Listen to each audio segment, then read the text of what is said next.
Hi and welcome to GRVOTV, G's Reviews, Views and Opinions. It's going to give you my thoughts, opinions on a little helicopter. Now, I learnt to fly helicopters ages ago, remote control, and learnt on all sorts of different things. The original Hirobo shuttle. I progressed up to like a Raptor. I had a thing called a Space Baron, which I now discontinued. 30 size helicopters, went through a few different ones of those, up to 60 size XL graphite, real big helis.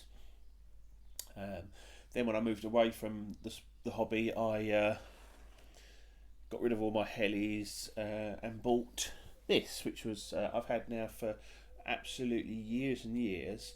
It started life actually as a Blade 400, but turned into a Twister Storm. And this one, it's got bits of rust on it here and there, but essentially it's the same helicopter that I bought probably, I don't know, maybe 10 years ago, I'm not sure. I've done very few modifications to it, and the only modifications I tend to make to helicopters are ones that really improve on an issue, rather than add metal and aluminium for bling purposes. So the only upgrades I've got on this are some nice blades, a half decent servo for the tail. The tail boom has got a little bit of tape in to stop it twisting and turning. Other than that, it's a pretty stock 400 size heli, runs on a 2100 sort of milliamp LiPo.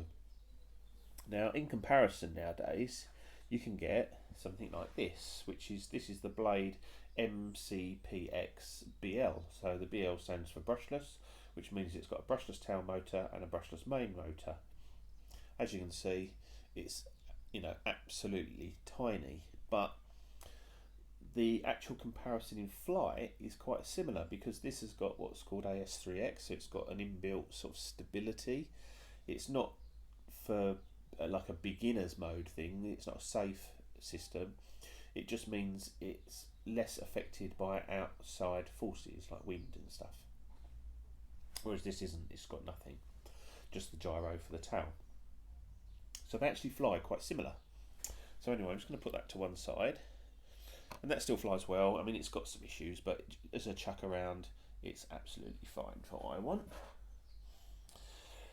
So the MCPX brushless, I'm not going to do an unboxing. I think if lots of people have seen those. The only changes I've made are the blades. Got these blades on more for visibility. Anything the green I find really stands out well. You'll be able to see, I've got some slow motion video here, and you'll be able to see the disc really shows up well green. I am going to order a green tail rotor, but I was sort of waiting for this one to get chipped or wear, or so at least I've got an excuse to change it. I've got a slightly different canopy on it and tail to the one that comes in the box, just a little bit more green on it. And as you can see, the undercarriage I've got here is like a carbon fibre affair, which is quite nice. And I've also added these tail boom supports, which, yes, if I break the tail or anything like that, I've got to basically break this off here, but because all I've done is glued on 2 pieces of carbon fibre, and I've wrapped that and glued it with fishing line, and that just gives the tail a bit of stability. And I just prefer the look of it with the boom supports than without. I think they always look a bit lost without. I think it improves the look. I've got no metal swash plate or anything like that up here. I've always found that when you're upgrading things for the sake of it, you tend to lose a little bit of the inherent design suppleness. And yes, if you're really good and you get really high quality parts, you might be able to get a more locked in feel. But I've only ever run into problems by upgrading metal and aluminium parts, and you do see lots of people do that, and I think, well, actually it was better with the original swash plate, because that little bit of flex sometimes can help you out. Now interestingly,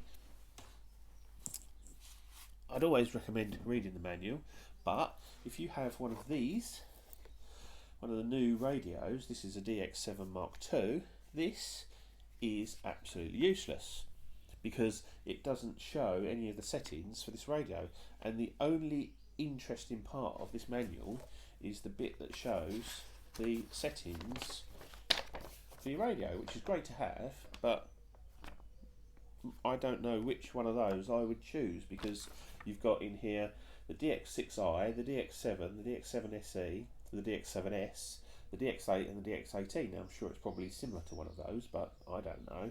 So for me, that's useless. Get rid of that. So what do? Well, it's actually fantastic, and I was a bit dubious about this radio, but to be honest, the more I use it, the better it gets. And in the bottom here, we've got an SD card. So you go online, go to the Blade Heli's website, you look on the back of your radio, get the model number. This is an SPM 7000 EU version, so SPM 7000. You go on to the Blade Heli that you've got, and you can download the settings for your heli straight onto the SD card. It's simple, drag and drop the file onto the card, put the card into the radio, go into the settings menu, scroll down and choose the option to read what's on the card. You copy what's on the card into a new memory slot, and that's it. It's done, it's all there. Yes, you do need to... all sorts of warnings going on here. Yeah, you do need to check that your mechanical setup is correct, but as long as that is correct, everything's fine. I mean, my heli was set up correct mechanically. I put the settings in and it works, you know, straight off. Everything was round the right way. You get a little picture of the helicopter. It puts in the model name, MCPX BL. It adds a throttle hold with voice command. Idle ups. Stunt 1, Stunt 2. All from those settings from the SD card, which is fantastic. Now, obviously, once you get flying, they'll need to tweak. I mean, this, I need to tweak it because it's really pitch sensitive to the point where, like, 1 minute you're just coming down slightly, next minute it shoots up. So I am actually at the moment just sort of tweaking the settings for this heli. Now, I don't do 3D particularly. I can do flips and a little bit of inverted, and this is something I'm going to use to practice that with, because you can dump this in grass and you'll very unluckily, you know, do a lot of damage to it. Most of the damage is going to be done to the canopy, which has already got a few splits in, but it doesn't matter. It still looks good. You wouldn't know there's splits in that unless you looked closely. And if you do damaged parts, they're easily available. They're cheap, and you can pretty much rebuild this. You know, if you broke a boom and a leg and a couple of these linkages, you know, for sort of a couple of pounds rather than on a bigger helicopter, a couple of £100. I mean, the bigger the helicopter, the more expensive the crashes become. These blades seem quite durable, and you know, they fold in nicely when you hit something. There's not a lot of inertia there for them to smash. So yeah, it's going to be quite a cheap repair. I don't thrash the arse out of it doing 3D, so I'm not going to burn out motors and things like that. This one has a bit of the tail wobble, but that's just the gyro, the gain at certain head speeds. It's just trying to overcompensate. It's no real big issue.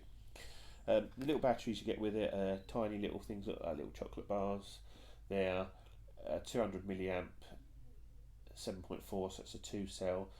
This is the Nanotech 300 milliamp, ever so slightly bigger than the stock one, ever so slightly heavier, but a much more powerful 35 to 70C discharge, and it's an extra 100 milliamps, so you get a really nice flight time with these little Nanotechs. I really rate these from Turnigy, and great little, all their batteries, to be honest, I think are fantastic.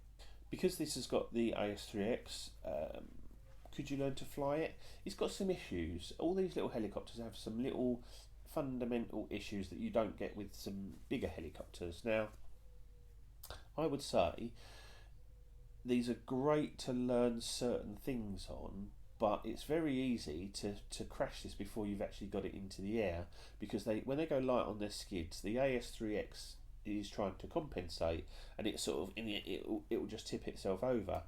So you really need to get this the head speed up, and then just pop it off up to sort of a couple of feet, get out of its prop wash, because once it's in its prop wash, the AS3X is going to go mad, and you know, you're just going to get into difficulties.